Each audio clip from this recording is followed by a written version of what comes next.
ರಾಜ್ಯ ರಾಜಕೀಯಕ್ಕೆ ವಾಪಸ್ಸಾಗುವ ಬಗ್ಗೆ ಎಚ್.ಡಿ. ಕುಮಾರಸ್ವಾಮಿ ಅವರು ಸ್ಪಷ್ಟನೆ ಕೊಟ್ಟಿದ್ದಾರೆ. ನಾನು ರಾಜ್ಯ ರಾಜಕಾರಣಕ್ಕೆ ಮರಳಿ ಬರುತ್ತೇನೆ ಅಂತ ಹೇಳಿದ್ದಾರೆ. ಮೈತ್ರಿ ಕಾರಣಕ್ಕೆ ಕೇಂದ್ರದಲ್ಲಿ ಜವಾಬ್ದಾರಿ ಸ್ಥಾನದಲ್ಲಿದ್ದೇನೆ, ಜವಾಬ್ದಾರಿಯನ್ನು ತೆಗೆದುಕೊಂಡಿದ್ದೇನೆ. ರಾಜ್ಯ ರಾಜಕಾರಣದಲ್ಲಿ ನಾನು ಇದ್ದೇನೆ, ಮುಂದೆಯೂ ಕೂಡ ಇರ್ತೇನೆ.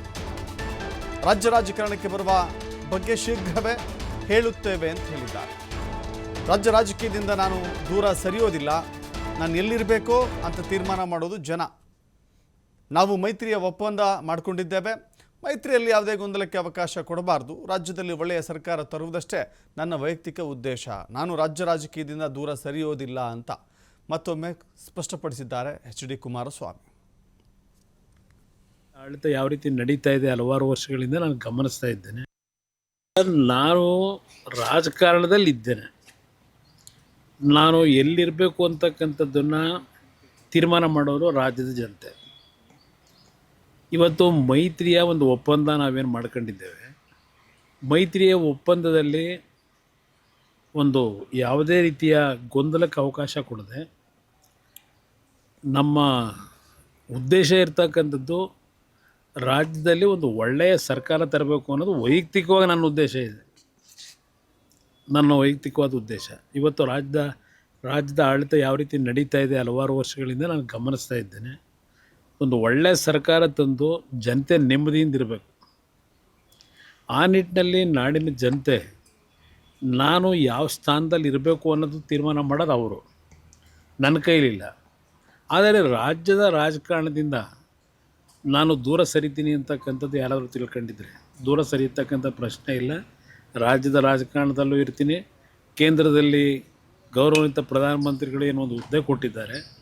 ಆ ಎರಡೂ ಇಲಾಖೆಯಲ್ಲಿ ದೇಶದಲ್ಲಿ ಪ್ರಾಮಾಣಿಕವಾಗಿ ನನ್ನ ಕೈಲಿದ್ದ ಮಟ್ಟಿಗೆ ಎರಡೂ ಇಲಾಖೆಯಿಂದ ಒಳ್ಳೆಯ ಉತ್ತಮವಂಥ ಕೆಲಸಗಳನ್ನು ಮಾಡಲಿಕ್ಕೆ ಈಗಾಗಲೇ ಒಂದು ಫೌಂಡೇಶನ್ ಏನು ಹಾಕಿದ್ದೇನೆ. ಆ ಕೆಲಸದಲ್ಲಿ ಯಶಸ್ಸನ್ನು ಕಾಣಬೇಕು ಅನ್ನೋದು ಒಂದು ಭಾಗ. ರಾಜ್ಯದ ರಾಜಕಾರಣಕ್ಕೆ ಯಾವ ಸಮಯಕ್ಕೆ ಬರಬೇಕು ತೀರ್ಮಾನ ಒಟ್ಟು ಬರಲೇಬೇಕಾಗತ್ತಲ್ಲ. ಅದರಿಂದ ನೋಡೋಣ.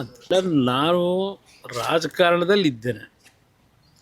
ನಾನು ಎಲ್ಲಿರಬೇಕು ಅಂತ ರಾಜ್ಯ ರಾಜಕಾರಣಕ್ಕೆ ಎಚ್.ಡಿ. ಕುಮಾರಸ್ವಾಮಿ ಅವರು ವಾಪಸ್ ಆಗ್ತಾರೆ ಎನ್ನುವ ವಿಚಾರಕ್ಕೆ ಸಂಬಂಧಪಟ್ಟಂತೆ ಯಾಕೆ ಕೇಂದ್ರದಲ್ಲಿ ಸ್ಥಾನಮಾನ ಕೊಡಲ್ವಂತ ಅಂತ ಹೇಳಿ ಬೆಂಗಳೂರಿನಲ್ಲಿ ಸಚಿವ ಪ್ರಿಯಾಂಕ್ ಖರ್ಗೆ ವ್ಯಂಗ್ಯವಾಡಿದ್ದಾರೆ.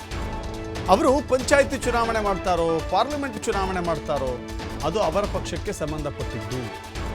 JDS ಈಗಾಗಲೇ ನಿರ್ನಾಮ ಆಗ್ತಾ ಇದೆ. JDS ಪಕ್ಷ BJPಗೆ ಲೀಸಿಗೆ ಕೊಟ್ಟಿದ್ದಾರೆ. ಅವರ ಸಂಬಂಧಿಕರೇ BJPಯಿಂದ ನಿಲ್ತಾರೆ. ಪಕ್ಷ ಎಷ್ಟರ ಮಟ್ಟಿಗೆ ಬೆಳೀತಾ ಇದೆ ನೀವೇ ಯೋಚಿಸಿ ಅಂತ ಸಚಿವ ಪ್ರಿಯಾಂಕ್ ಖರ್ಗೆ ಹೇಳಿದ್ದಾರೆ. ಅದಕ್ಕೆ ನಮಗೇನು ಸಂಬಂಧ? ಇಲ್ಲಿ ಆಗಲೇ JDS ಮಾಡಲಿ, ಯಾಕೆ ಕೇಂದ್ರದಲ್ಲಿ ಸ್ಥಾನಮಾನ ಕೊಡಲ್ಲ ಅಂತ? It is his wish. ನಾವು ಯಾಕೆ ಕಮೆಂಟ್ ಮಾಡಬೇಕು? ಅವರು ಪಂಚಾಯತ್ ಚುನಾವಣೆ ಮಾಡ್ತಾರೆ, ಪಾರ್ಲಿಮೆಂಟ್ ಚುನಾವಣೆ ಮಾಡ್ತಾರೆ, ಅದು ಅವರ it is his parties call and it is his personal choice. ಅದಕ್ಕೆ ನಮಗೇನು ಸಂಬಂಧ? ಇಲ್ಲಿ ಆಗಲೇ JDS ನಿರ್ನಾಮ ಆಗ್ತಾ ಇದೆ. JDS ಪಕ್ಷವನ್ನು ಲೀಸಿಗೆ ಕೊಟ್ಬಿಟ್ಟಿದ್ದಾರೆ BJPಗೆ. ಈಗ ಅವ್ರ ಸಂಬಂಧಿಕರೇ ಹೋಗ್ಬಿಟ್ಟು BJP ಟಿಕೆಟ್ ತೊಗೊಂಡು ನಿಲ್ತಾರೆ ಅಂದರೆ ಆ ಪಕ್ಷ ಎಷ್ಟು ಮಟ್ಟಿಗೆ ಬೆಳೀತಾ ಇದೆ ಅಂತ ನೀವೇ ಯೋಚನೆ ಮಾಡಬೇಕಾಗುತ್ತೆ. ಮಾಡಲಿ, ಯಾಕೆ ಕೇಂದ್ರದಲ್ಲಿ ಸ್ಥಾನಮಾನ ಕೊಡಲ್ಲ ಅಂತ? It is his wish. ನಾವು ಯಾಕೆ ಕಮೆಂಟ್ ಮಾಡಬೇಕು? ಅವರು ಪಂಚಾಯತ್ ಚುನಾವಣೆ ಮಾಡ್ತಾರೆ, ಪಾರ್ಲಿಮೆಂಟ್ ಚುನಾವಣೆ ಮಾಡ್ತಾರೆ, ಅದು ಅವರ it is his parties call and it is his personal choice. ಅದಕ್ಕೆ ನಮಗೇನು ಸಂಬಂಧ? ಇಲ್ಲಿ ಆಗಲೇ JDS ನಿರ್ನಾಮ ಆಗ್ತಾ ಇದೆ. JDS ಪಕ್ಷವನ್ನು ಲೀಸಿಗೆ ಕೊಟ್ಬಿಟ್ಟಿದ್ದಾರೆ BJPಗೆ. ಈಗ ಅವ್ರ ಸಂಬಂಧಿಕರೇ ಹೋಗ್ಬಿಟ್ಟು BJP ಟಿಕೆಟ್ ತೊಗೊಂಡು ನಿಲ್ತಾರೆ ಅಂದರೆ ಆ ಪಕ್ಷ ಎಷ್ಟು ಮಟ್ಟಿಗೆ ಬೆಳೀತಾ ಇದೆ ಅಂತ ನೀವೇ ಯೋಚನೆ ಮಾಡಬೇಕಾಗುತ್ತೆ. ಮಾಡಲಿ, ಯಾಕೆ ಕೇಂದ್ರದಲ್ಲಿ ಸ್ಥಾನಮಾನ ಕೊಡಲ್ಲ ಅಂತ? It is his wish. ನಾವು ಯಾಕೆ ಕಮೆಂಟ್ ಮಾಡಬೇಕು? ಅವರು ಪಂಚಾಯತ್ ಚುನಾವಣೆ ಮಾಡ್ತಾರೆ, ಪಾರ್ಲಿಮೆಂಟ್ ಚುನಾವಣೆ ಮಾಡ್ತಾರೆ, ಅದು ಅವರ it is his parties call and it is his personal choice. ಅದಕ್ಕೆ ನಮಗೇನು ಸಂಬಂಧ? ಇಲ್ಲಿ ಆಗಲೇ JDS ನಿರ್ನಾಮ ಆಗ್ತಾ ಇದೆ. JDS ಪಕ್ಷವನ್ನು ಲೀಸಿಗೆ ಕೊಟ್ಬಿಟ್ಟಿದ್ದಾರೆ BJPಗೆ. ಈಗ ಅವ್ರ ಸಂಬಂಧಿಕರೇ ಹೋಗ್ಬಿಟ್ಟು BJP ಟಿಕೆಟ್ ತೊಗೊಂಡು ನಿಲ್ತಾರೆ ಅಂದರೆ ಆ ಪಕ್ಷ ಎಷ್ಟು ಮಟ್ಟಿಗೆ ಬೆಳೀತಾ ಇದೆ ಅಂತ ನೀವೇ. ಮತ್ತಷ್ಟು ಮಾಹಿತಿ ನಮ್ಮ ಪ್ರತಿನಿಧಿ ರಾಕೇಶ್ ನೀಡ್ತಾರೆ. ರಾಕೇಶ್, ಗಮನಿಸ್ತಾ ಇದ್ದೀವಿ ಇತ್ತೀಚೆಗಷ್ಟೇ ಯಾವಾಗ ಯಶ್ ಸಿನಿಮಾದ ಒಂದು ಟ್ರೇಲರ್ ರಿಲೀಸ್ ಆಯಿತೋ ಅಲ್ಲಿಂದ ಆರಂಭವಾಗಿರುವಂಥದ್ದು. ಅದೇ ಮಾದರಿಯ ಟ್ರೇಲರನ್ನು ವಿಡಿಯೋ ಮೂಲಕ ಕುಮಾರಸ್ವಾಮಿಯವರು ರಾಜ್ಯ ರಾಜಕಾರಣಕ್ಕೆ ಕಮ್ ಬ್ಯಾಕ್ ಆಗ್ತಾರೆ ಅಂತ ಹೇಳಿ ಇದೀಗ ಅದೇ ವಿಚಾರವನ್ನು ಸ್ಪಷ್ಟವಾಗಿ ಹೇಳಿದ್ದಾರೆ, ಮಾತನಾಡಿದ್ದಾರೆ. ಈಗ ರಾಜ್ಯ ರಾಜಕಾರಣಕ್ಕೆ ಬರೋ ವಿಚಾರ ಈಗ ಸದ್ಯಕ್ಕೆ ಯಾಕೆ ಚರ್ಚೆ? ಯಾಕೆಂದರೆ 2028ರ ಚುನಾವಣೆ ಇನ್ನೂ ಕೂಡ ಟೈಮ್ ಇದೆಯಲ್ಲ ಅಂತ.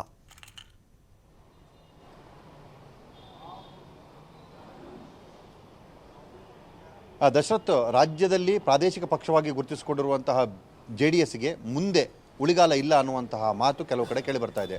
ಮೈತ್ರಿ ಹೊಂದಾಣಿಕೆ ಮಾಡಿಕೊಳ್ಳುವ ಮುಖಾಂತರ JDS ತನ್ನ ಅಸ್ತಿತ್ವವನ್ನು ಉಳಿಸಿಕೊಳ್ಳುವ ಪ್ರಯತ್ನ ಮಾಡ್ತಾ ಇದೆ.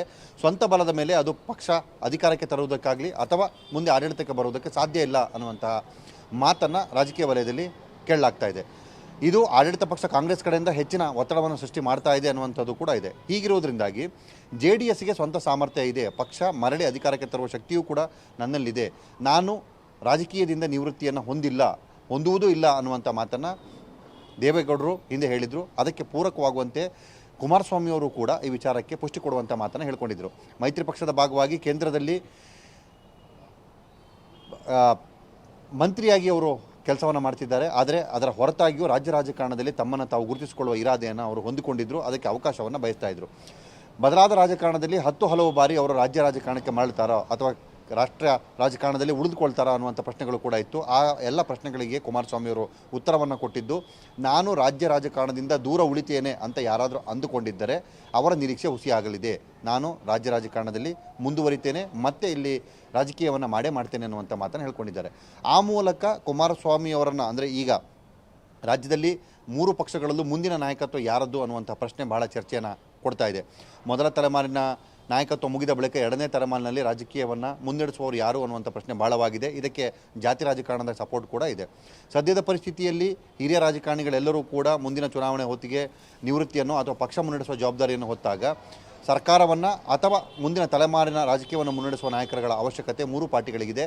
ಹಾಗೆ ಪ್ರತಿ ಪಾರ್ಟಿಯೂ ಅವರ ಹುಡುಕಾಟದಲ್ಲಿದೆ. ಸದ್ಯಕ್ಕೆ ಇದರ ಜೊತೆಗೆ ಜಾತಿ ರಾಜಕಾರಣವನ್ನು ಹುಡುಕಿದಾಗ ಒಕ್ಕಲಿಗ ನಾಯಕರಾಗಿ ಯಾರಿರುತ್ತಾರೆ ಅನ್ನುವಂಥ ಪ್ರಶ್ನೆಗೆ ಸದ್ಯಕ್ಕೆ ನಿರ್ವಾತ ಇತ್ತು. ಅದನ್ನು ತುಂಬಿಸುವ ಪ್ರಕ್ರಿಯೆಯಲ್ಲಿ ಕುಮಾರಸ್ವಾಮಿಯವರು ಬರ್ಬೋದು ಅನ್ನುವಂಥ ನಿರೀಕ್ಷೆ ಇತ್ತು. ಕಾಂಗ್ರೆಸ್ನಿಂದ DK ಶಿವಕುಮಾರ್ ಅವರ ಹೆಸರು ಮುನ್ನೆಲೆಗೆ ಬಂದಿತ್ತು.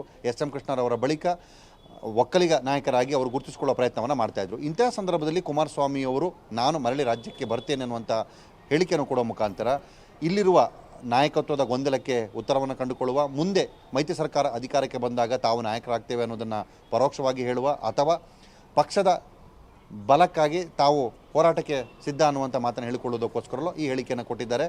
ಬಟ್ ಅವರ ಹೇಳಿಕೆ ಈಗ ರಾಜ್ಯ ರಾಜಕಾರಣದಲ್ಲಿ ನಾಯಕತ್ವವನ್ನು ಹುಡುಕ್ತಿರುವ ಅಥವಾ ಆ ವಿಚಾರದಲ್ಲಿ ಸ್ಪರ್ಧೆಯನ್ನು ಮಾಡ್ತಿರುವಂಥ ನಾಯಕರಿಗೆ ಬಹುದೊಡ್ಡ ಪ್ರಶ್ನೆಯಾಗಿ ಕಾಡ್ತಾ ಇದೆ. ಅವರ ಎಂಟ್ರಿ ಮತ್ತೊಂದಷ್ಟು ಸ್ಪರ್ಧೆಯನ್ನು ಹೆಚ್ಚಿಸಬಹುದು. ಹಾಗೆ ರಾಜಕಾರಣ, ಓಟು, ಜಾತಿ ರಾಜಕಾರಣ, ಹೀಗೆ ಬೇರೆ ಬೇರೆ ಆಯಾಮಗಳೇನಿದೆ ಅವೆಲ್ಲದರಲ್ಲೂ ಕೂಡ ಹಲವು ಪ್ರಶ್ನೆಗಳನ್ನು ಹುಟ್ಟಿಸಿ ಸ್ಪರ್ಧೆಯನ್ನು ಇನ್ನಷ್ಟು ತುರ್ಸು ಮಾಡುವಂಥ ಸಾಧ್ಯತೆಗಳು ಕೂಡ ಹೆಚ್ಚಾಗಿದೆ. ಹೀಗಾಗಿ ಕುಮಾರಸ್ವಾಮಿಯವರ ರಾಜ್ಯ ರಾಜಕಾರಣದ ಎಂಟ್ರಿಯ ವಿಚಾರ ಪಕ್ಷಕ್ಕೆ JDSಗೆ ಬಲವನ್ನು ತಂದುಕೊಡ್ತಾ ಇದೆ.